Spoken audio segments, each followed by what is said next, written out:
في عالم لا يحكمه الخير ولا يعاقب عليه الشر، وبين عالم الأحياء وعالم الأشباح توجد فجوة لا يراها البشر. عالم يحكمه التوازن بين الأسود والأبيض، قوتان متعاكستان لكن مصيرهما واحد. فهل كنت تعتقد أن الموت هو النهاية؟ في هذا العالم الموت هو مجرد بداية لرحلة مليئة بالدمار والخيانة وقوة لا حدود لها.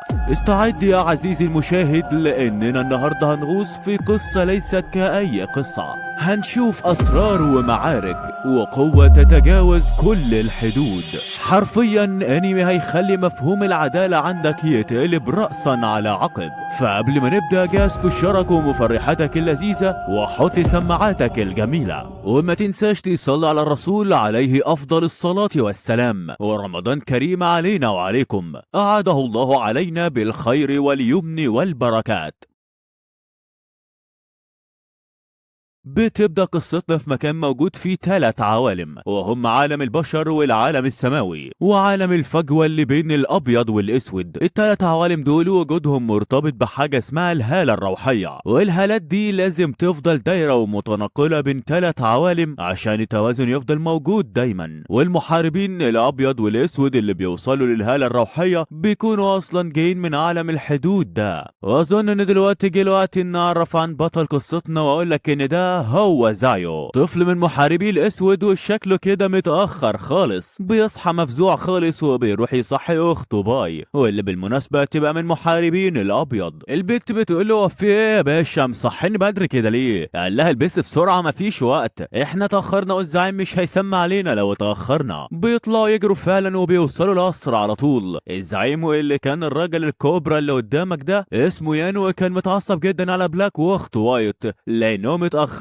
كالعادة. بيقول لهم جرايه يا الشباب، واحنا كل يوم هنتكلم في الموضوع ده ولا ايه؟ قالوا له معلش يا رياسة بس راحت علينا نوم المرة دي من كتر التعب. المساعدة بتهديه وبتقول له خلاص سيب العيال ينبسطوا ما جراش حاجة على ما اعتقد. بيقولها تمام وبيسألها عن مهامهم وان كانوا نفذوها في الوقت المطلوب. قالوا له مهام ايه يا عم الحاج انت ناسي ولا ايه؟ قال له هتشغل دماغك هلا يا ابن الفاشلة ولا ايه؟ بيطردهم من القصر وبيأمرهم يرجعوا يكملوا واجبهم تاني. سفينة بتكون بتنقل الاخوات لعالم البشر مباشر، وهناك بيشوفوا طفل صغير بيضرب شوية رجالة كانوا بيحاولوا يسرقوا منه فلوس. بس قدرات الطفل الخارقة بتقضي على آخر واحد واقف قصاده خالص. ساعتها باي وزايو بيظهروا وبيفهموا ان الطفل مسكون بروح غريبة. قوة الروح دي بتخلي المحاربين الصغيرين يحسوا بخوف شوية، فبيطلعوا أسلحتهم بهدوء وبيقرروا يستخدموا أسلوب مختلف بيعتمد على الدفاع والمراوغة، وبيحاولوا يرهقوا خصمهم بدل ما يهاجموه مباشرة كده. بيحاولوا يهربوا ويطلبوا مساعدة فريق البحث عن الأشباح، لكن الروح بتمسك فيهم تاني. وفجأة بيشوفوا قوة غريبة وبيكتشف ان الروح دي بقت نفس الوحش اللي كانوا بيحاربوه قبل كده. الوحش بيلاحقهم لحد فوق السطح لوحده. البنت باي بتستخدم سلاحها اللي شبه السلسلة وبتطلع في الهواء. فجأة الوحش بيطلع بيخربشها. يا نهار ابيض، ده هو اللي بيحصل بالظبط. وايت كانت هتتقطع لكن بلاك بيمسكها على اخر لحظة. كان خايف جدا عليه والوحش بيضحك قدامه ولا همه. بيقول له ما تعيطش يا كوكو هبعتك ليها قريب. بلاك في الوقت ده اتعصب جامد وكان في عيونه كمية حزن تكفي عوالم واكوان. الوحش بيهجم عليه وكان هيخلص عليهم. تفتكر انهم هيموتوا يا زمالة؟ لا استحالة. بوم، البت دي في المكان بتقف قدام الوحش وبتصد هجمته بسهولة. بدأت في الهجوم عليه ونولته من كل اتجاه. هوبا ضربة برق بقوة ملهاش حدود. ايوه هي زيه بيتعرف عليها وبيعرف انها اقوى محاربة ابيض واسود هناك. بعد كده باي بتفوق والروح في الاخر بتنهزم، والمحاربة الست بتختفي قبل ما العيال ياخدوا بالهم منها ويكشفوا هويتها. شكل كده راح كالبت دي لكن ما علينا.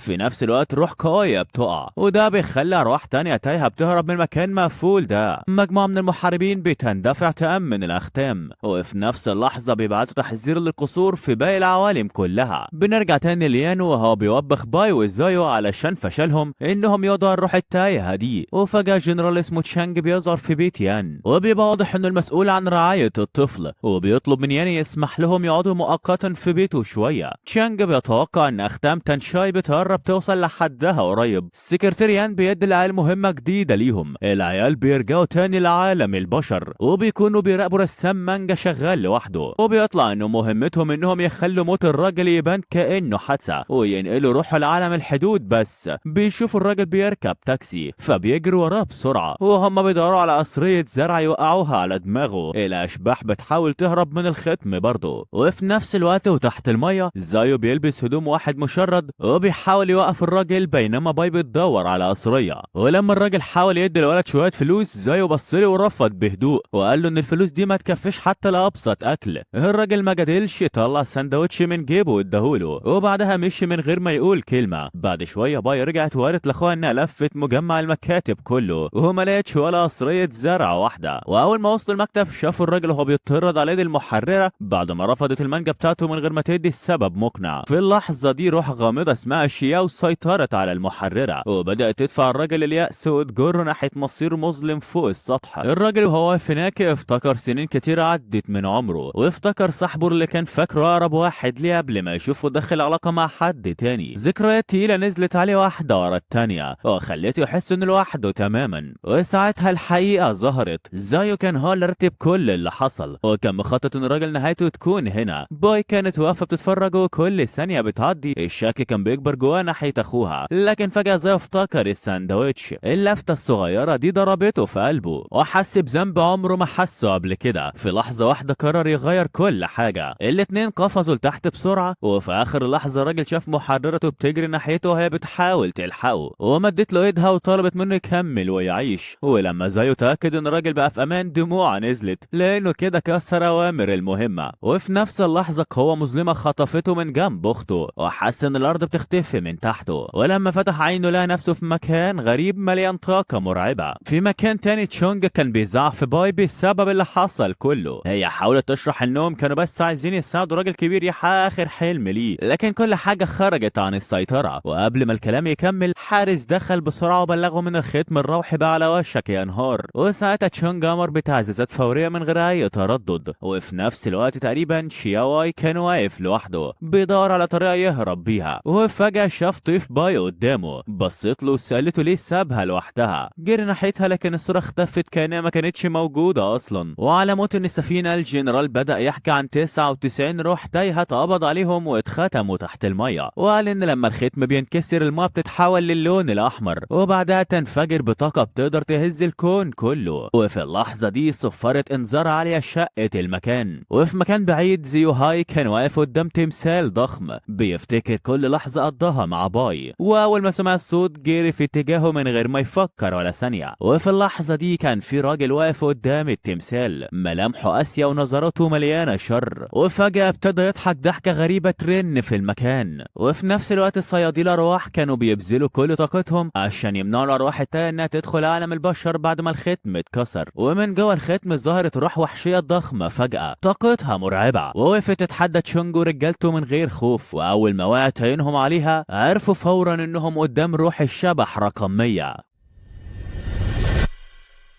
وفي نفس الوقت شياواي كان مشغول بمواجهة عدو تاني. الراجل الغامض هجم على زيوهاي ضربه بقوة وبعدها كبله بسلاسل مظلمة واعترف له انه كان محبوس ورا الختم مع باقي الارواح الشريرة مستني اللحظة اللي يطلع فيها. وبره تشونج وقف في وش روح الشبح رقم 100 وبدأت المعركة ما بينهم. ومع اقتراب الروح من السفينة قفزت على تشانج بكفها الضخم ناوية تسحقه تماما، لكن في لحظة خاطفة تشونج لف رمحه بحركة واحدة حاسمة ومزق الروح نصفين. وفي النهاية وبدل ما يسيب زيوهاي يتحول لوحش زي روح الشبح رقم 100 تشونج اخد قراره الاخير يولع المكان كله وامر صيادي الارواح انهم يجهزوا مدفع الجينكو فورا ومن غير تاخير. وفي نفس اللحظة شياو قدر يفلت من القيود، استدعى سيفه السحري ومن غير ما يفكر ثانية قطع السلاسل اللي كانت ماسكاه ورفع عينه يشوف الراجل اللي كان بيستفزه وهو بيمتص الارواح واحدة ورا الثانية من غير ما يحس ان في مخلوق تاني مستخبي وراه في الظل مستني اللحظة المناسبة علشان يظهر. بنرجع تاني للسفينة، وهناك باي والجنرال بيحاولوا بكل طاقتهم يمنعوا تشونج انه يدخل جوه الختم، لكن فجأة بتظهر لوشو قدامهم وتقطع عليهم اللحظة. ساعتها تشانج يعلن قراره من غير تردد ويقول ان هو اللي هينقذ شياو هي بنفسه، وقبل ما يسيب السفينة يسلم الجنرال مسؤولية اطلاق مدفع الجينكو ويأمره بتدمير الختم العظيم لو شيانج مرجعش خلال ساعة واحدة. لوشو بتهرب وتشانج يسلمها باي ويطلب منها تدور فورا على زيوهاي مهما كان مكانه، وفي نفس اللحظة ومن غير اي تردد تشونج يقفز جوه الختم. في الوقت ده زايو بيدمر الكائن اللي كان مستخبي وراه بضربة واحدة حاسمة. الشخص اللي بيظهر اخيرا يكشف عن اسمه سانج ووجيا وبيهجم عليه فجأة، ومن كلامه يبان بوضوح انه عارف زيوهاي كويس جدا من زمان بعيد. في اللحظة دي شياو هي يستخدم سيفه ويبدأ يطارد الارواح التايهة اللي حواليه، بيتحرك وسطهم بسرعة غير طبيعية. ووجي ما بيوقفش هجومه وبيقدر يلف نفسه حوالين وسط الولد ويحاصره بإحكام، ومع تحرر الارواح من الختم شياواي بيبدأ يمتص الروح جوه جسمه من خلال ايديه، ومن غير اي تردد تشانج يجري ناحية مدخل الختم والارواح تبدأ تهرب عبر المحيطات، لكن اعدائه يوقفوا في طريقه عايزين ينتقموا منه بسبب الختم اللي سجنهم سنين طويلة. وفي الوقت ده شياو هي كمل امتصاص الارواح واحدة ورا التانية من غير ما يقف. ووجي يراقب المشهد ويبتسم ويقول ان شياو هي لازم يمتص ارواح اكتر علشان يبقى اقوى ويرجع لفريقه الحقيقي. وفجأة شياو هي يقع على الارض وتنطلق منه طاقة مهولة تهز المكان كله، وبعدها يتحول قدام عيونهم لراجل كبير. وفي نفس الوقت الجنرال على السفينة بيراقب أجهزة القياس، ولما ترصد روح غريبة تانية يفتكر فورا انها زيوهاي، لكن في البداية اخوها ما بيكونش عنده اي طاقة روحية، وده يخلي باي تحس بحيرة وخوف في نفس اللحظة. وفي الناحية التانية ووجي رحب بزايو ويناديه باسمه الحقيقي وانج هينج، يوجه له ضربة تقيلة، لكن شياو يكون مستعد ويصد الهجوم في اخر لحظة. زايو ما يضيعش وقت ويبعت ووجي في الهواء بركلة جبارة، ووجي بيتضايق وبيسحب سيفه، وزايو يتفادى الضربة الاولى ويرد بركلة تانية تقوع السيف من ايد ووجي. ووجي يمسك السيف وهو في الهواء ويحاول يضرب زيوهاي، لكن في النهاية ووجي يتهزم فعلا على ايد زيوهاي. وفي نفس الوقت طرف الختم اللي تشانج موجود عنده يتضرب بان في نتيجة المعركة، وتحت المية وسيف تشانج مغروس بثبات ما يضيعش ثانية ويقضي على الثلاث ارواح اللي حاولوا يمنعوه يدخل الختم. بعدها تشانج يكمل طريقه من غير ما يبص وراه. ووجي يطلب جولة قتال تانية ضد وانج هينج ويقفز في الهواء ويطلق ضربة برق قوية، لكن شياو هي صدها بسيفه، ومع كده تأثير الضربة يوصل له ويخليه يدخل في حالة خمول مؤقت. وانج هينج يفتكر طفلة صغيرة كانت بتترجى ما يسيبهاش لوحدها. اللحظة القصيرة دي تدي ووجي فرصة يحاول يبتلع وانج هينج، لكن ذكريات طفولته مع باي دايما بترجع له في الوقت الصح، ولما يفوق يكون ووجي ابتلعه بالكامل. أجهزة الإشارة على السفينة تتدمر بشدة وتبقى شبه عديمة الفايدة لأنها مش قادرة تحدد مكان الختم. الجنرال يشوف هينج وهو على وشك يختفي على ايد ووجي، وبعد ما الشاشة تتظبط في آخر لحظة تشونج يظهر قدام ووجيان ويأمره يبعد فورا. تشانج يحاول يضربه بسيف سحري مشتعل بالنار، لكن ووجي يستخدم كرة سحرية تعمل درع صلب يخلي اختراقه صعب جدا. ورغم كده تشونج يفضل يهاجم الدرع من غير ما يقف، لكنه يفضل ثابت. وحتى لما تشونج يستدعي نار ضخمة تشانج يطلق هجوم ناري من تحت الأرض شبه بركان هيفجر في كل حاجة. الجنرال بيحاول يسيطر على الوضع من فوق السفينة مع باي، لكن الوقت بيكون فات فعلا. جيانج بيغضب جدا وفي تصرف متهور بيهاجم ووجي وبيهدده من جوه الختم، وتشانج بيهاجم ووجي بكل قوته الشديدة. بيظهر وانج هينج وهو صغير في السن وبيتكشف انه كان امير عايش في قصر كبير، وفي فلاش باك واحدة من خادمات الملكة بتروح لها وبتقول ان في اشاعات خطيرة ان الاميرة مسكونة بروح تايهة ولازم تتقتل فورا. الرسول بيدخل ويعلن ان الشعب اتجمع وبيعترض على وجود الاميرة. الملكة بتطلب من وانج هينج يهتم باخته مهما حصل الظروف. وانج هينج والروح الشريرة زايو والمحارب الصغير والامير اللي فاكره وانج هينج كلهم كانوا بيتخبطوا جوه بطن ووجي المظلمة. وفي نص الليل باي بتكتشف اختفاء اخوها فجأة لما بترجع السفينة. الامير بيفتكر تدريبه على السيف جوه احشاء ووجي القاسية. الامير والاميرة كانوا هربوا من القصر لانه بقى عنيف ومش امن انهم يفضلوا فيه تاني. مدفع الجينكو بيبقى جاهز للاطلاق اخيرا. لوشو بتشرح لباي ان وانج هينج كان روح شريرة قتلت ناس كتير وصيادين الارواح ما قدروش يوقفوه. فعالم الحدود دمر ذكرياته وسجنه، وكمان لوشو بتعترف انها خدعت باي وخلتها تفتكر ان زيو هاي مش اخوها الحقيقي.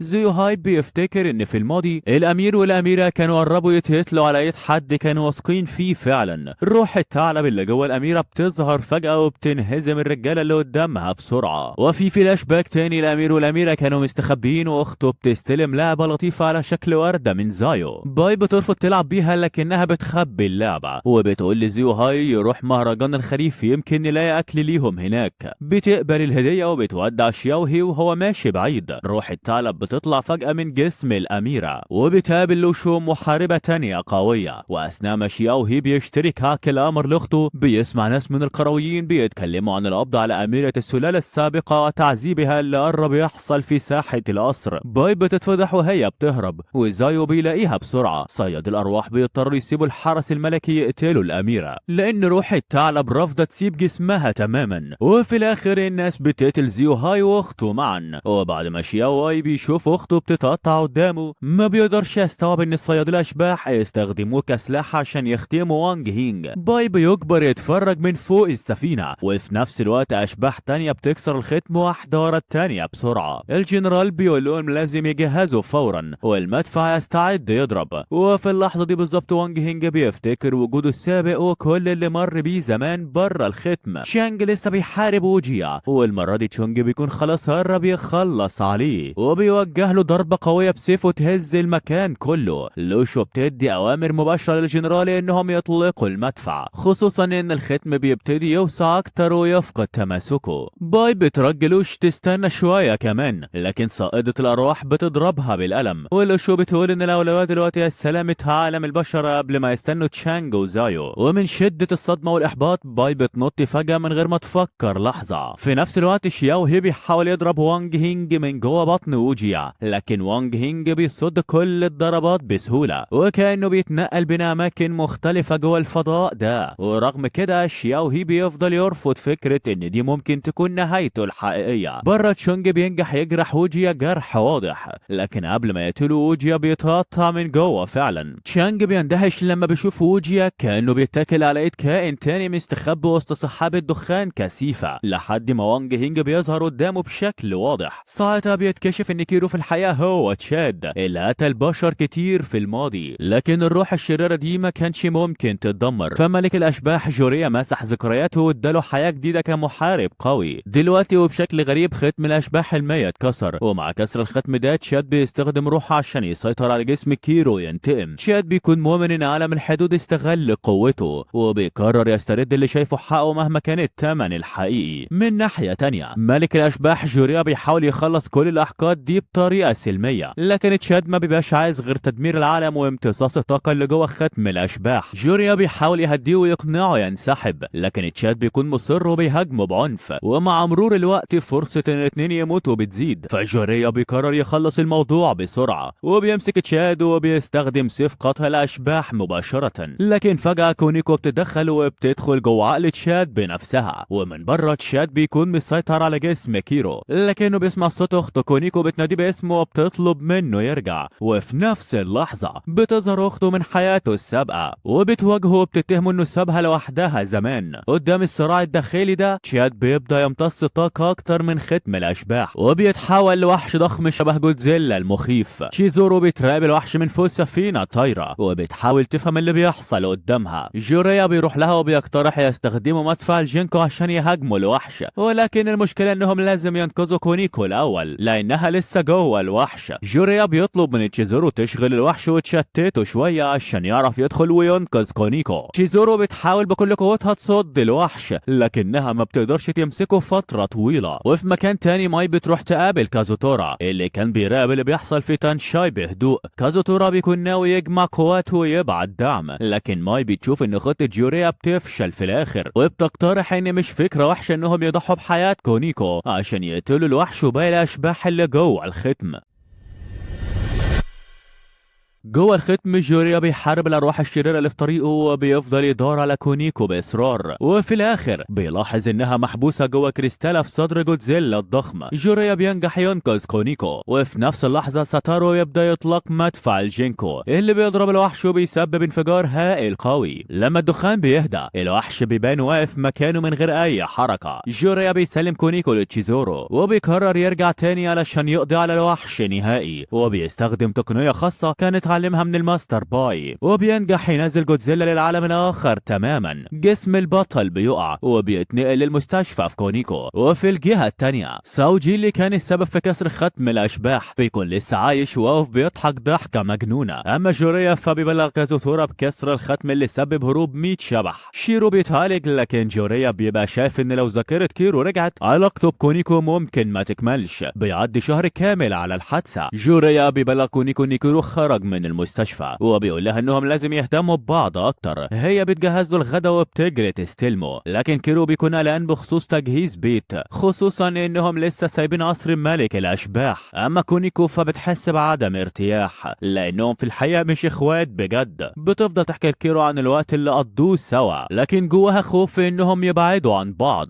وفي نفس الوقت مخلوقات غامضه بتهاجم محاربين دخلوا عالم البشر في مهمه خطيره. فيرو كونيكو بيقابلوا جوريا اللي بياخدهم لأوسامو، حداد عبقري من عالم ما تحت الارض وعنده قدره يصنع اسلحه قويه جدا ومميزه. جوريا بيطلب من أوسامو يصنع قفازات معدنيه لكونيكو عشان تساعدها تتحكم في قوتها الخطيره. بعد ما يسيب البنت هناك جوريا بياخد كيرو وبيتكلم معاه عن اللي حصل من 1000 سنه كامله. في الوقت ده جوريا كان بيتعامل مع الحياه والموت كل يوم وما كانش عنده وقت يحمي كونيكو، فقرر يطلع كيرو الشبح رقم 100 من الختم عشان يتحمل مسؤوليه حمايتها لوحده. لما يرجعوا لكونيكو يشرحوا لها الحقيقه يعرفوها انها ورثت قوه روحيه غير محدوده ومش قادره تتحكم فيها لحد دلوقتي، ولو القوه دي ما اتختمتش ممكن تسبب دمار رهيب. كيرو بيجري ناحيه المعمل لما بيسمع صوت غريب وبيبان ان القوى الروحيه بترفض الختم، لكن فجاه باب المعمل بيتفتح وجوريا بيطلع شايلها بين ايديه. وفي نفس الوقت ماستر باي بيتم ابلاغها باختفاء المحاربين الاثنين اللي راحوا عالم الارض في مهمه بعد ما قوه كونيكو بتتختم. بتروح مع كيرو تنفذ المهمه المطلوبه منهم وهي جمع ارواح بشر محددين. كيرو بيخلص على شويه رجال اعمال غير قانونيين في دقائق قليله من غير تردد، ولما بيرجعوا عالم الحدود ويسلموا الارواح باقي المحاربين بيسخروا منهم لانهم عمرهم ما خلصوا مهمه قبل كده. لكن المستلم بيدي كيرو كونيكو مكافاه اضافيه وبيحذرهم في نفس الوقت من محاربين تانيين ممكن يحاولوا يسرقوا الارواح منهم. وبعد ما نجا من الهجوم في تانشاي ساوجي بيتحالف مع شيطان قوي اسمه نيجيدو اللي جمع فريق من الاشباح اللي هربت من الختم الكبير. نيجيدو بيبعت شبحين اشرار يستكشفوا عالم البشر وهم نفس المسؤولين عن اختفاء محاربي الابيض والاسود، لكن لحد دلوقتي ما جابوش الشخص اللي نيجيدو بيدور عليه. كمان كان في جاسوسه بتراقبهم عن بعد، لكن واحد من اتباع نيجيدو بيمسكها. الجاسوسه دي بتطلع واحده من الاشباح اللي هربت من الختم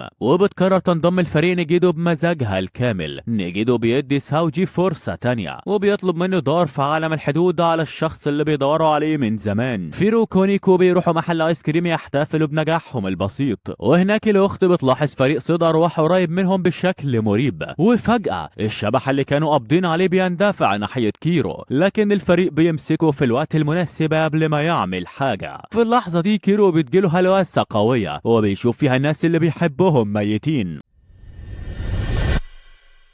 وتشاد بيتهم ان هو اللي قتلهم بايده. لحسن الحظ اخته بتفوقه وبترجعه للواقع بسرعه وبتطلب منه يروحوا يتعشوا في مطعم قريب. الجرسون في المطعم بيسالهم عن عدد المهمات اللي خلصها وبيتصدم وبينبهر لما كيرو بيقوله انه خلص 100 مهمه وده اعلى رقم اي محارب حققه في يوم واحد. اخته بتقاطعه وبتطلب منه يطلب الاكل، لكنه بتبدا تجيله نفس الهلوسات تاني. بيعتذر وبيخرج بسرعه واخته بتجري وراه في قلق. كيرو بيقعد في ركن في الشارع وهناك بيقابل ساوجي اللي بيهجم عليه فجأة من غير انذار. كيرو ما بيعرفش يدافع عن نفسه كويس وساوجي بيبتدي يسخر منه وده بيغيظ كيرو وبيصحي الروح الشريرة اللي جواه. كيرو بيقتل الاتنين اللي كانوا بيهاجموه لكنه ما بيقولش حاجة لاخته خالص، وهي كمان ما بتسألش كتير لانها اصلا عارفة حقيقته كروح شريرة. وفيجيتو بيعرف بفشل ساوجي وبيبعت ورقة رابحة قوية تانية عشان تكمل المهمة. وفي نفس الوقت فريق صيد الارواح بيهجم على بيتها علشان عشان يمسك روح تايهة، لكن للأسف ما كانوش عارفين ان الهدف كان مسامي الشبح المصنف التاسع. وبعد ما الختم اتفتح، خبر اختفاء محاربي الابيض والاسود من عالم البشر بينتشر في المدينة كلها. كازوتورا بيشوف ان السبب الفوضى دي هو الاشباح اللي هربت، فبينصح محاربي الابيض والاسود ياخدوا بالهم، خصوصا اللي شغالين في عالم البشر. كيرو وكونيكو بيكونوا بيتفرجوا على الاخبار سوا وهي بتقلق من اللي بيحصل، بس اخوها بيطمنها وبيقول لها انه دايما هيحميها، وبيقرروا يكملوا واجبهم ويروحوا عالم البشر عشان ينجزوا المهمة الجاية. المرة دي كانوا محتاجين يجمعوا روح لاعبة رياضية 6 كانت على وشك تموت في نص سباق بسبب تعاطي ادوية بزيادة. كيرو بيشرح لها الوضع لكنها ما بتاخدش الكلام بجد وبتدخل السباق عادي. كيرو بيقول لاخته انها هي اللي تنفذ المهمة دي علشان تتعلم. السباق بيقرب يبدأ، والبنت اللي كان نفسها فيه انها تجيب درجات كويسة وتوصل لأعلى مستوى كانت بتحلم يكون عندها دخل كبير عشان ما تعتمدش على حد. والسباق بيبدأ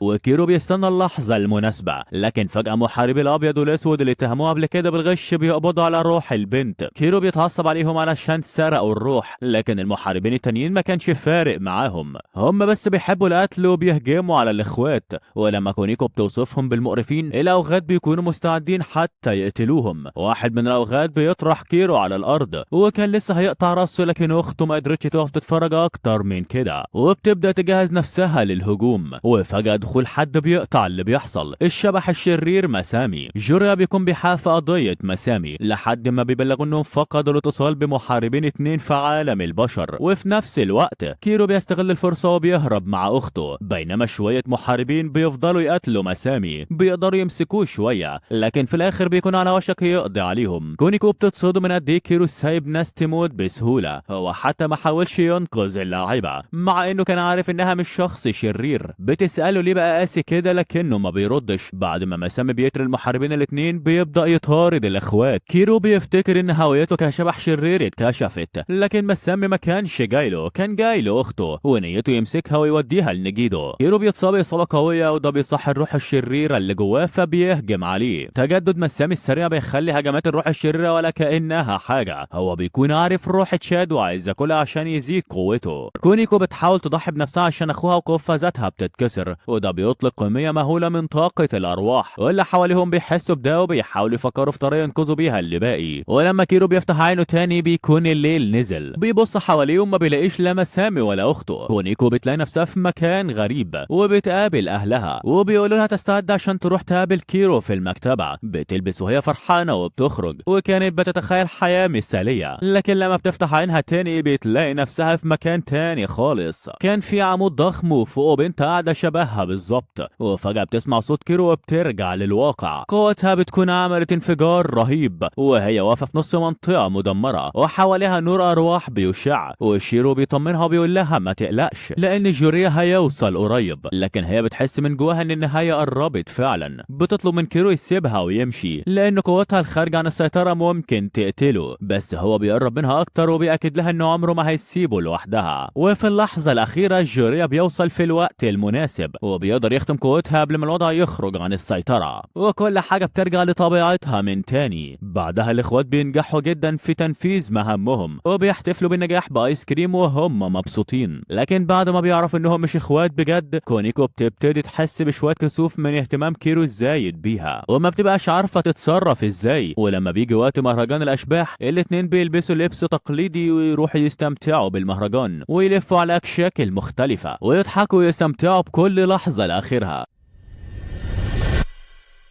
كونيكو بتعلق شريطة على شجرة الأمنيات، بس بتفضل مخبية أمنيتها وما بتقولهاش لكيرو. بعد كده بيروحوا محل يشم وهناك بيعجبها زوج سلاسل على شكل يين ويانج، وكانوا بيقولوا إنهم بيربطوا الأقدار ببعض وغالبا بيتقدموا للشخص اللي الواحد بيحبه. كيرو بيدفع ثمن السلاسل من غير ما يتردد، وهي بتجري بسرعة عشان تلحق تشوف الألعاب النارية. وأثناء ما هي ماشية بتخبط في مايو تلميذتها فوفو بتقول لها إن كونيكو مجرد خطر على كل اللي حواليها، وإن بسببها كل الناس هتسيبها وتمشي بيمشي من جنبها في الاخر كيرو بيلاقي كونيكو قاعده لوحدها جنب شجره الامنيات، وكان واضح عليها الزعل عشان ضيعت فرصه انها تشوف الالعاب الناريه مع شريكها. اول ما يسمع كده بيجري بسرعه ويروح يطلب جوله تانية من الالعاب الناريه، وبيرجعوا معاه شويه فرقعات علشان يولعهم سوا. وفجاه كونيكو بتنفجر في العياط وتقول له ان ماي هي امها، وانها سابتها بسبب قواها اللي ما كانتش قادره تسيطر عليها. كانت مؤمنه ان موتها ممكن يمنع انها تاذي اي حد تاني، بس كيرو بيطلع سلاسل لين وليانج وبيلبسها واحده فيهم، وبيقول لها ان اقدارهم متشابكه وانهم هيفضلوا مع بعض دايما مهما حصل. وهي بتبتسم وبتشده على ايده، وبيتفرجوا سوا على الالعاب الناريه وهي منوره السما. وفي نفس الوقت تشيزورو بتكون بتحقق في موضوع شبحين اشرار دخلوا عالم الحدود وتسببوا في حرائق في اماكن مختلفه في المدينه، وبيكتشفوا ان نيتهم كانت تنفيذ استدعاء شيطاني، وان الهدف الجاي ليهم هو قصر ملك الاشباح ووجي اللي لسه عايش ومستعد يكمل طقس الاستدعاء. ووجي بيتم القبض عليه على يد الثنائي الجديد من الاخوات المزورين واللي بيضربوا ضرب محترم. وبما ان شيطان الغرب ما قدرش يدخل عالم الحدود بنفسه، بيبعت الاشباح الاشرار علشان يشكلوا المصفوفه السحريه، ولو اخر نقطه فيها اتدمرتها قبل ما تكتمل المصفوفه هتبوظ والاستدعاء الشيطاني هيقف. تشيزورو وساتارو بيجروا ينفذوا خطتهم، لكن امبراطوريات الاشباح الخمسه بيأمرهم يسيبوا الموضوع ده فورا. وفي اللحظه دي بيبان ان ووجي اللي كيرو ضربه ما كانش غير نسخه، وان جسمه الحقيقي كان بالفعل كمل طقس الاستدعاء، وده بيؤدي لظهور بوابه ضخمه مرعبه. الشيطان نيجيدو اللي كان منفي من الجحيم اخيرا بيدخل عالم الحدود، بيوقف الزمن ويبص لكونيكو ويقول لها انا ابوكي. كيرو وكونيكو كانوا دايما فاكرين نفسهم اخوات لحد اخر حادثه، لكن لما ختم الاشباح اتكسر ذاكره كيرو رجعت له وافتكر حقيقته كامله. طلع انه واحد من ال100 شبح شرير اللي كانوا مسجونين في جزيره، وان ملك الاشباح مسح ذاكرته واداله مهمه واحده يحمي كونيكو عن طريق انه يعيش كاخوها ويشركها في كل حاجه. ودلوقتي روح تشات ساكنه في جسم كيرو وبتصحى من وقت للتاني بشكل مفاجئ.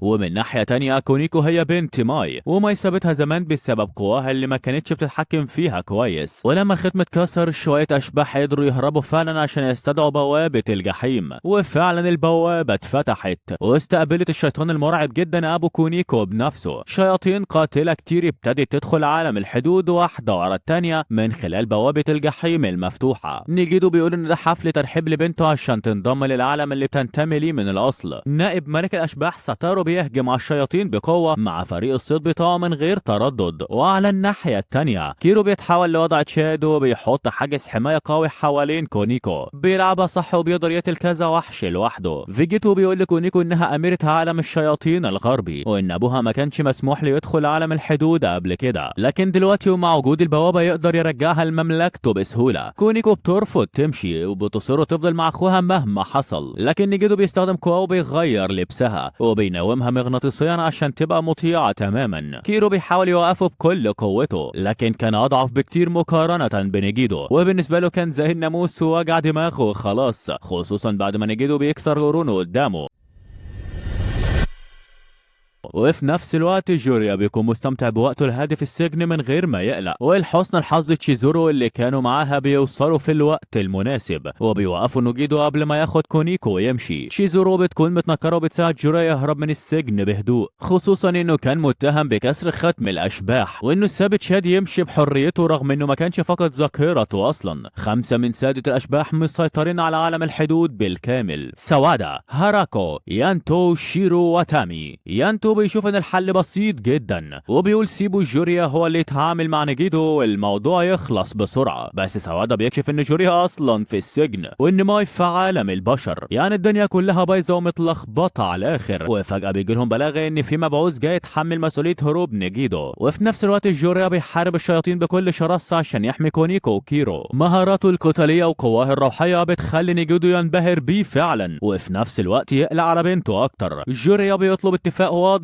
وصريح ياخد كونيكو ويمشي من غير ما حد يتأذي خالص. وفجأة طيارة بتوصل عليها حرس الملكة ومعهم مارشال تاني اسمه رين. واضح ان حارس الملكة لابس القبعة علشان يخبي دماغه الصغيرة، لانه بدل ما يضرب نيجيدو بيقرر يقبض على جوريا وهو مش فاهم شغله الحقيقي. جوريا بيرد عليه كأنه بيقول له بهدوء: تمام يا صاحبي، انت غبي زيادة عن اللزوم. وبعدين بيسأل نيجيدو اذا كانت كونيكو هتفضل في امان لحد اليوم اللي جاي. نيجيدو بيتفاجئ ويحب يعرف جوريا يعرف قد ايه، لكنه بدل ما يرد بياخد بنته وبيمشي فورا. جوريا بيقول لهم يمشوا مع كيرو، وهو بيستخدم قوته الروحيه عشان يهرب من الكتيبه بسرعه. بيستخبى في محطه مترو تحت الارض، لكن رين بيلحقه وبيطلب منه يستسلم، وبيقول له ان الملك الشرير ممكن يدمر عالمهم كله. جوريا بيرفض تماما، وهو بيقول له انك لازم تدفع ثمن انك سبت عيلين يلعبوا كده. وبرغم كده جوريا ما كانش ناوي يستسلم بسهوله، وبيقول لرين ان عالم الحدود لازم يبطل يضيع وقت في التحقيق معاه ويركز في شغله الحقيقي، لان كارثه كبيره جدا جايه في السكه. رين بيقرر يهاجمه باسلوبه القتالي الغريب، وجوريا بيلاحظ ان انفاق المترو بتبدا تتفكك واحده واحده، فما بيفكرش كتير وبيخلع من المكان فورا. بعد ما بيهرب من رين، جوريا بيقابل ووجي اللي بيكون مهتم بالحاجه الكبيره اللي واضح جدا ان جوريا عارفها. ووجي بيؤمر فريقه يطوق الحاجز الدفاعي بتاع تشيزورو، لانه متاكد ان جوريا هيجي هناك في الاخر مهما حصل. وفي نفس الوقت كيرو بيصحى وكان عايز يروح يرجعها بنفسه، لكن تشيزورو بتقول انه ما يقدرش يعمل كده لوحده، ولازم يسيب الموضوع لجوريا عشان يرجعها. وكمان نيجيدو مش هيأذي كونيكو قبل وقت معين محدد. وعلى الناحيه الثانيه اللورد يان بيوصل من الجحيم علشان يقدم تعويض عن الدمار اللي سببه نيجيدو، بس عالم الحدود بيكون مجهز فاتوره ضخمه جدا. الجيش بيطلب الرحمه، وبيقول ان نيجيدو ما كانش مجرم سهل يتحبس، وبيطلب مساعده ساده الاشباح في القبض عليه تاني. لكن يان تو بيشوف ان دي مسؤوليه الجحيم لوحده، وانهم لازم يرجعوا نيجيدو للعداله عن طريق تشيزورو تحديدا. كيرو بيعرف الحقيقه الكامله، ونيجيدو ورا كونيكو لانها بنت اقوى شيطان. نيجيدو اقوى مارشال من عالم الحدود ماي. كونيكو عندها مزيج خطير جدا من القوى الشريره والقوه الروحيه، ولو بس حطت ايديها الاتنين على بعض تقدر تدمر العوالم الثلاثه، وعشان كده ايديها متختمه من زمان. شبح تشاد اللي جوه كيرو بيكون متألم جدا، لانه في حياته السابقه ما قدرش يحمي اخته، وعشان كده مستعد يعمل اي حاجه عشان يحمي كونيكو دلوقتي، لانه بيعتبرها اخته بجد. وده بيكون السبب الحقيقي ان جوريا فك ختم تشاد الشبح رقم 100 تحديدا. يان بيكون قلقان يواجه نيجيدو لوحده، وشايف ان الموضوع هيبقى اسهل لو اخد مساعده من حد من عالم الحدود. وكان يوم حظه، لان الشخص اللي سايق العربيه ما كانش غير جوريا اللي وافق يساعده من غير تردد. وفي نفس الوقت تشيزورو بتاخد كيرو الجزء تاني من بيتها، كانت عامله فيه حاجز تاني اضافي، وده بيخلق منطقه تدريب منفصله تماما. تشيزورو في الحقيقه اقوى بكتير ما شكلها بيبين، وفي وقت من الاوقات كانت مؤهله تبقى ملكه الاشباح، لكنها تخلت عن نص قوتها الروحيه وادتها لجوريا عشان تزود قوته. تشيزورو بتقوله انه مش بس محتاج قوه، لكنه كمان محتاج مهارات وادوات صح عشان يهزم نيجيدو في الاخر. جوريا بيكون مجهز له سلاح سري، سيف قوي اسمه بايشو. بايشو سيف بيمتص طاقه الهاله الروحيه باستمرار، وده بيخليه مثال الكيرو اللي عنده طاقه تشاد اللامحدوده. تشيزورو بتقوله كمان ان امتلاك كميه كبيره من الهاله مش انجاز لوحده، والاهم انه يتعلم ازاي يسيطر على طاقته الروحيه، وساعتها بس يقدر يبقى اقوى بكتير فعلا. المحاربه علشان تبقى السوبر بجد بتقرر توريها قد ايه فعليا متحكمه في طاقتها الروحيه، وتساعده انه يبقى اقوى خطوه خطوه. بره بيتها القاده بيقدروا يكسروا الحاجز بنجاح، وكمان بيلاقوا ممر سري ممكن يوديهم للمكان اللي فيه تشيزورو. بس الممر اللي القاده مشيوا فيه بيرجعهم لنقطه البدايه تاني، انما جوريا بيكون سبقهم ووصل لتشيزورو، ومع ياني اللي هيقدر يساعدهم يدخلوا الجحيم. لكن انقاذ هونيكو هيبقى مسؤوليتهم هما، لان جوريا وتشيزورو مش متعودين على الجحيم اصلا. ووجي كمان بينضم لخطتهم علشان يساعدهم كدليل. كيرو ما كانش واثق في ووجي، لكن ووجي بيحاول يقنع الكل انه كان مجبر من الاشباح الشريره، وانه عايز يعوضهم ويعمل الصح المره دي.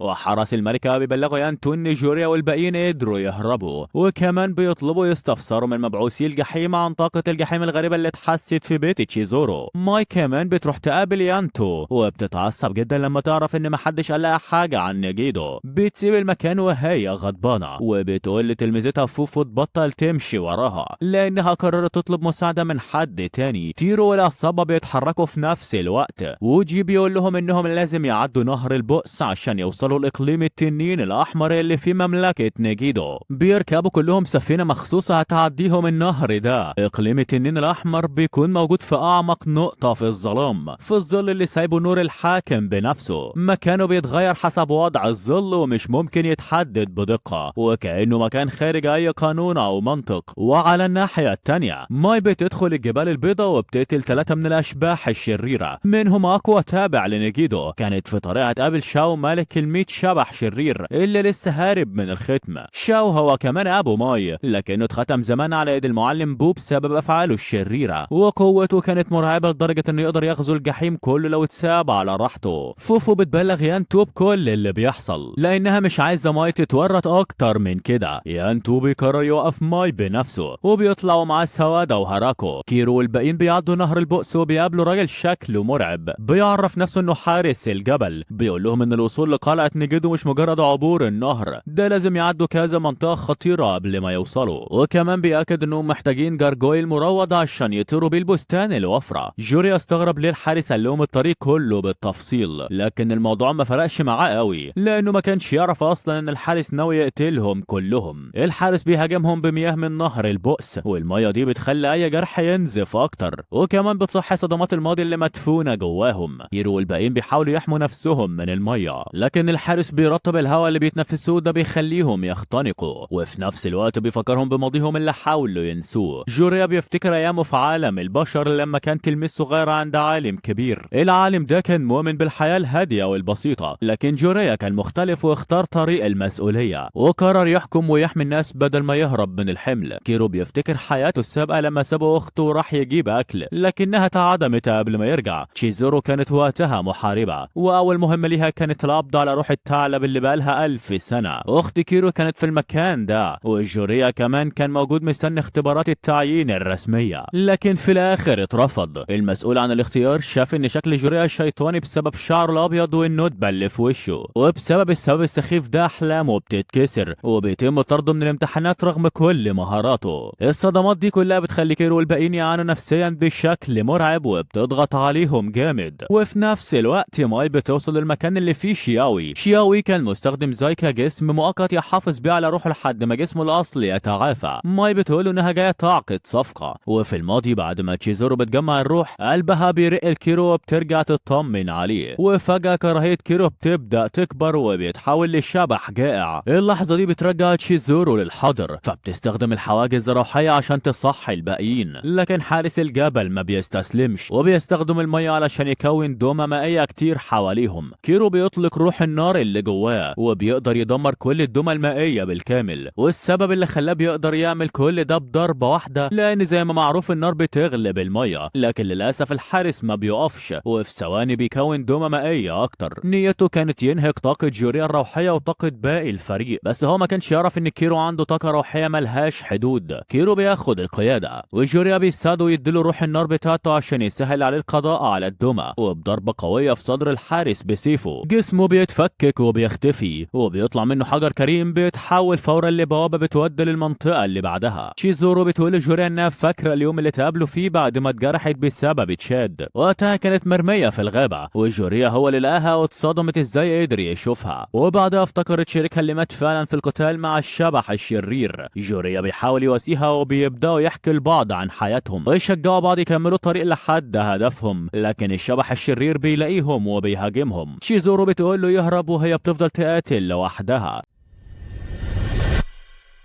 الهجوم الخارجي ما بيأثرش في الشبح، فتشيزورو بتقرر تاكل حبة الشمس وتدمر الشبح من جوه جسمها حتى لو ده على حساب حياتها، لكن جوريا بيخطف الحبة من ايدها وبياكلها هو لانه رافض يسيبها تموت، وكان شايف ان موته وهو بينقذ حد تاني اكرم له. بعد ما بياكل الحبة جوريا بيسيب الشبح يبلعه وبيفجر نفسه من جوه. ولما جوريا بيسمع القصة بيحب يقول حاجة لتشيزورو، بس ما بيكونش في وقت لانهم لازم يكملوا رحلتهم ناحية القلعة. وفي نفس الوقت ماي بتنقل طاقتها الروحية لابوها الشاو علشان يخف اسرع. كانت مستعدة تدي اي كمية طاقة محتاجها بشرط انه ينفذ طلبها وهو بيوافق لانه محتاج مساعدتها عشان يدمر العوالم الثلاثة. فجأة يانتو سوادا وهاراكو بيوصلوا معاهم فوفو. هاراكو بيسأل ماي ازاي تقدر تشارك في جريمة بالوحشية دي وتخدع عالم الحدود، ويانتو بيطلب منها تسلم نفسها للعدالة، لكنها بتكون خلاص قررت ومش ناوية تتراجع. اما نيكو اللي هي ماي بتتحالف مع ملك الاشباح الشريرة وابوها شاو،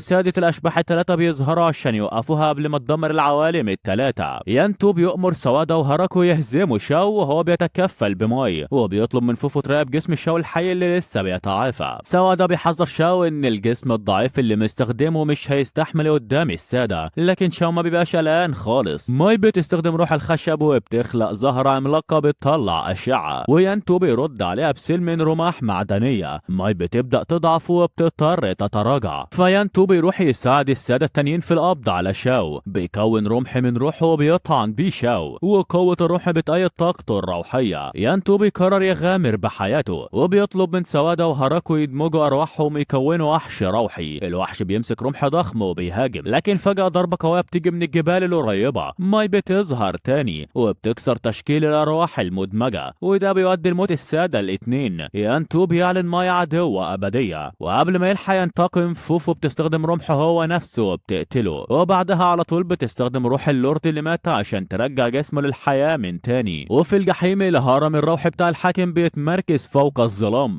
الحدث ده بيحصل كل 144 سنة، واليوم ده اسمه يوم قدوم الشياطين، وده نفس اليوم اللي جوريا كان محذر منه من زمان. كيرو ما بقاش قدامه وقت كتير ولازم ينقذ كونيكو في أسرع وقت ممكن. وجون واحد من أتباع نيجيدو بيبلغ مالكو بأخبار عصابة كيرو. نيجيدو بيعجبوا شجاعتهم فبيبعت جوم يتصرف معاهم. واخيرا اليوم اللي نيجيدو كان مستنيه بيجي، يوم المطلوب الاول بتاعه. بيتصل ببنته وبيفك عنها التنويم. اول ما بتفوق تستعيد وعيها بتتوسل له يسيبها تمشي، لكن الشرير بتاعنا محتاجها علشان يكمل خطته العبقريه اللي نادرا ما بتظبط. بيزرع شجره التجديف من البذره اللي ماي اديتها له، والشجره دي بتبلع كونيكو. تربيه اطفال في سطرين من غير مجهود. وفي نفس الوقت كيرو والباقيين بيعدوا في مقبره محاطه بحمم بركانيه، ويقابلوا انسو حارسه القبور. هي ساكنه جنب الحمم، بس الغريب انها مش سخنه خالص، ولما بتفتح بقها بتبقى مزعجه جدا. بتهاجم كيرو واصحابه بوهم بيخلي اللي يتصاب يفتكر موته في حياته السابقه، لكن بما ان تشيزورو عمرها ما ماتت قبل كده الوهم ما بيأثرش فيها. تشيزورو بتدخل القتال من غير تردد، وفي الوقت ده الجسد الحقيقي بتاعه اخيرا بيبدأ يتشكل، رغم ان شاو كان واعد انه ما يأذيش جسم زياو. اول ما بيرجع لجسمه بيلتهم زياو. جون في الاساس شخص بيعاني من ادمان كحول وبيشرب حتى وهو في الشغل. جوريا بيحذر الكل انهم ياخدوا بالهم وبيمسك القياده وبيواجه جون، لان الوقت اللي فاضلهم قليل جدا عشان يوقفوا خطه نيجيدو. البطل بيقول انه مش فارق معاه اي حاجه نيجيدو ناوي يعملها، هو بس عايز يرجع كونيكو. لكن نيجيدو عمره ما هيسيبها لانها جزء اساسي من خطته. هو عايز يستخدم شجره التجديف عشان يخلق عالم جديد من الظلام والشياطين، بس محتاج كميه مهوله من الطاقه الروحيه. وكأب محب وحنين بجد بيقرر يضحي ببنته بنفسه. وفي نفس الوقت جسمه جوريا بيبدأ يتصرف بغرابة، لأن واحد من أرواحه اتجنن. الروح دي بتصحى ومعاها ذكريات حياتها السابقة. في حياته اللي فاتت جوريا قابل شاو اللي عرف نفسه انه أقوى إله حرب واداله جزء من روحه بس عشان يغير نظرته للعالم. شخص لطيف فعلا. هو كان عايز جوريا يفهم ان العالم داخل على دمار وكوارث مش خلاص وإنقاذ. جوريا بيفتكر كل ده لأن شاو اتجسد بالكامل دلوقتي كده كل حاجة بتبوظ، لأنه في طريقه دمر العوالم التلاتة. يلا بينا، حفلة تدمير العالم شغالة. شاو أخيرا بيوصل لمدخل عالم الحدود ومستعد يبدأ الدمار.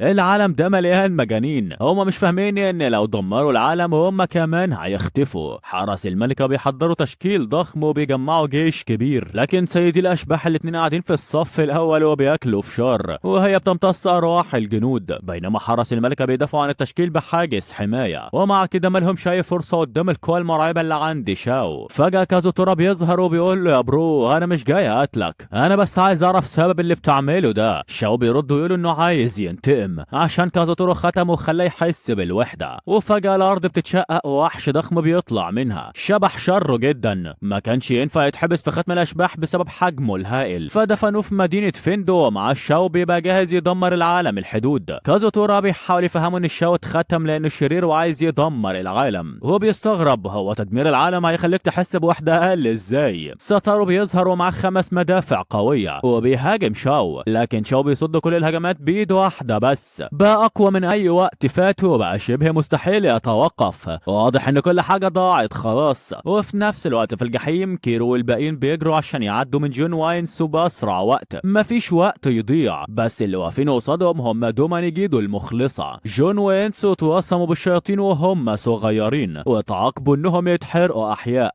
وده خلى جون يكره العالم كره جديد ويتمنى يروح الجحيم ويبقى شيطان حقيقي ويدمر العالم كله. وفي اللحظه دي فيجيتو بينقذهم وبيعرض عليهم ينضموا لخطه تدمير العالم بتاعته. وفي النهايه تشيزورو وجوريا بيقدروا يهزموا جون وينسو وبيسلموا الاحجار الروحيه اللي طلعت من المعركه لكيرو. كده اخيرا يقدر يبقى البطل الحقيقي ويقدر يهزم ابو حبيبته وينقذها. ووجي بيخلع من المكان لان مهمته في توصيلهم للجحيم خلصت، لكن دلوقتي جوريا لازم يرجع تاني عشان يحارب شاو. تشيزورو بتقرر تمشي وراه كزوجة حقيقية مفروض تعمل كده. وفي وقت من الاوقات جوريا كان فقد حياته وهو بيحارب الشبح الشره، لكن تشيزورو ادته نص روحها. وقصة الحب دي بصراحة ولا روميو وجولييت. ولما بيوصل لعالم الحدود حرس الملكة بيرجعوا له لقب ملك الاشباح. مش قلت قبل كده ان القبعة الطويلة اللي لابسها دي عشان تغطي دماغه الصغيرة؟ جوريا بيحاول يقنع شي، لكن اللي قدامه عامل زي الاب الاسيوي لما ابنه يفشل بيتخض ويزعل. وبيقولوا ان جوريا ما اتغيرش خالص ولسه طفل عنده هوس انه ينقذ العالم. جوريا بيرد عليه بثبات بس انا المختار، انا اللي المفروض اهزمك. حرس الملكة وجنودهم بياخدوا اماكنهم عشان يبداوا المعركة، وجوريا بيبقى مستعد يحط كل قوته ومجهوده عشان يهزم شاو. وفي نفس الوقت ماي وفوفو بيوصلوا لقلعة نيجيدو. ماي بتهاجم نيجيدو بس ما بتقدرش تكمل وتقتله. نيجيدو بيقول لها انها لسه بتحبه، ولما يقرب منها ويحضنها بتتأثر وتنزل حذرها. لكن الحقيقة ان نيجيدو شيطان قاسي وما بيحبش حد خالص وبيطعنها من غير تردد. وبيخطف المقعد التاني من شجرة التجديف. نينجندو ناوي يدمج طاقة ماي الروحية مع كونيكو عشان يخلي شجرة التجديف قوية لدرجة انها تدمر السماوات والحكام. بس بشكل غير متوقع ماي بتضحي بفوفو عشان توقف نمو شجرة التجديف وتقول بكل هدوء انا اسفة يا صاحبي، انا خدتك عندي كجرو سعيد. بس للحظة دي فوفو بتموت وهي راضية لانها ساعدت سيدتها اللي خدمتها طول عمرها.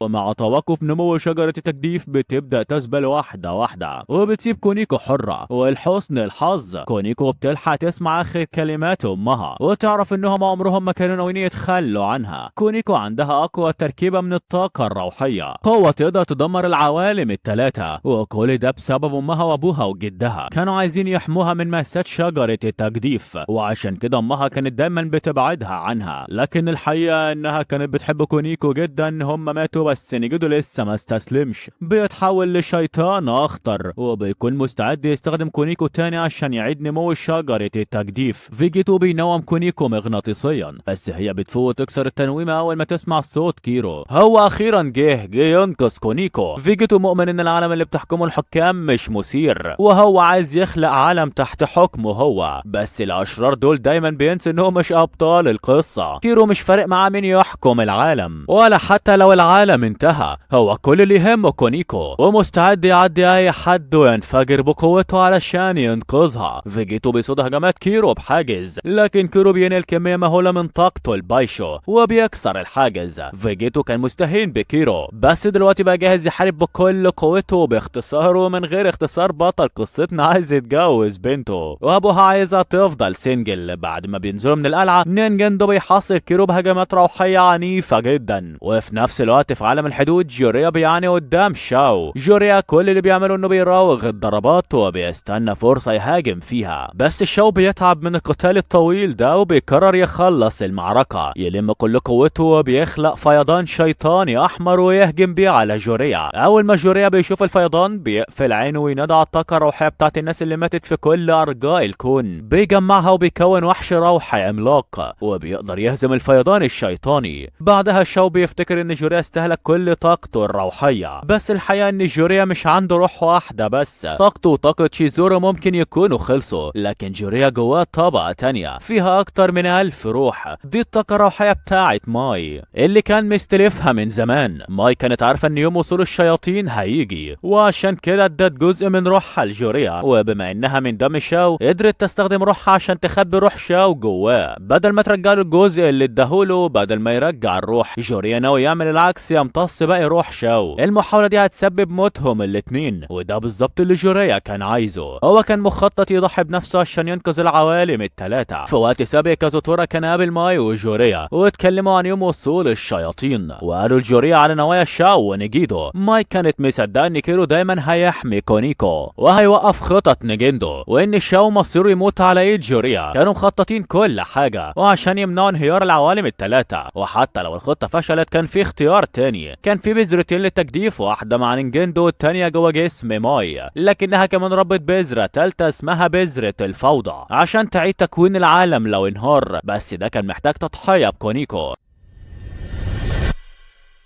جوريا بيبدأ عملية دمج الأرواح وهو بيستخبى ورا حاجز، بس الحاجز بيتكسر بسهولة وروحه بتتسحب وجسمه بيبدأ يختفي واحدة واحدة، وده مصير شاو وكمان مصير جوريا. ومع إن تأثيرات كانت مرعبة العوالم التلاتة بتبدأ تنهار، ولما نينجندو بيشوف كده بيستعد يحكم العالم الجديد وبيتحول لوحش شيطاني عملاق مؤمن إن أي حد ضد إرادته ما يستحقش يعيش. بيبدأ هجومه بمهاجمة كيرو وبيدفنه تحت حجر ضخم، بس كيرو لسه عايش. بيجمع طاقته وبيتحول لروح ذئب ويهجم على نينجندو بكل قوته. نيجيدو بيدافع عن نفسه وناوي يستخدم قرن كيرو علشان يقتله. كونيكو ما بتقدرش تتفرج اكتر من كده، بتقفز وتنقذ كيرو، واخيرا بتتحول لشكلها الكامل وبتقف قدام اكتر شخص يهمها في حياتها. وفيجيتو بيخاف من طاقتها الروحيه ويرجع لورا. الشياطين اللي تحت الارض بيمسكوا نينجندو وبيجروا لتحت معهم، وهو ده موت الشرير. ووجي بيظهر ويدي بذرة الفوضى لكيرو ويقول لهم يقدروا يزرعوا منها شجرة التجديف وينقذوا العوالم التلاتة، بس كيرو بيرفض لانه مش عاوز كونيكو تموت. لكن كونيكو بتتقدم وتاخد البذرة بنفسها، ورغم انها مش هتفضل عايشة عايزة العالم ده يفضل موجود عشان في ذكريات جميلة بينها وبين كيرو. ولحسن الحظ ماي كانت معدلة البذرة، واول ما تخلص النمو هتحرر كونيكو، بس ده ممكن ياخد من 1000 ل 10,000 سنة. كيرو مستعد يستنى المدة دي كلها واكتر كمان عشان يعيش مع اكتر شخص بيحبه. عدى 750 سنة من وقت الحادثة. تشيزيرو عايش حياة مرضية كأم الطفل جوريا. سوجي ساب طريق الشر وعايش حياة هادية كقائد، واتعمل تمثال ضخم في نص المدينة وتكريما لملك الاشباح العظيم جوريا. ملك الاشباح الجديد المختار هو كيرو، اللي قاعد عايش حياته مستني رجوع كونيكو على الاقل يقدر يشوفها، لانها نايمة جوه القفص الكريستالي لشجرة التجديف، وهو مش عارف ان الكريستال قرب يتشقق ويفتح. يا نهار ابيض يا جدعان، ده هو ايه اللي هيحصل بعد كده؟ كل ده هنعرفه في الاجزاء الجايه ان شاء الله. بس قبل ما تقفل ما تنساش تعمل لايك واشتراك في القناه يمكن نوصل ل 2000 مشترك.